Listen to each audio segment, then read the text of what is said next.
Cici, sini lo. Lu tuh harus minta maaf sama gua, salim sama gua, sungkem sama gua lo. Hah? Tahu nggak besok tuh udah puasa.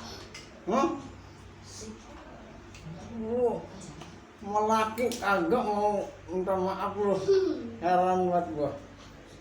Orang mau besok mau puasa, lu minta maaf sama gua. Kita kagak bisa tuh ke kuburan karena lagi corona begini. Saya lu minta maaf sama gua, salim sama gua begitu. Masa lu kagak mau minta maaf sama gua?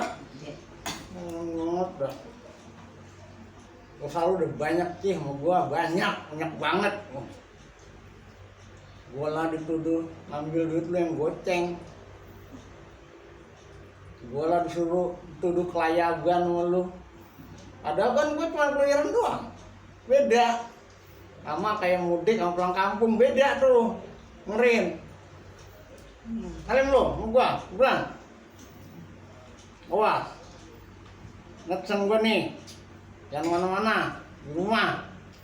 Biar gua yang nggak kemana-mana, ya. Dah, ngerti? Oh, lu ngulangin lagi lu. Lu kayak gitu lagi, kagak demen gua.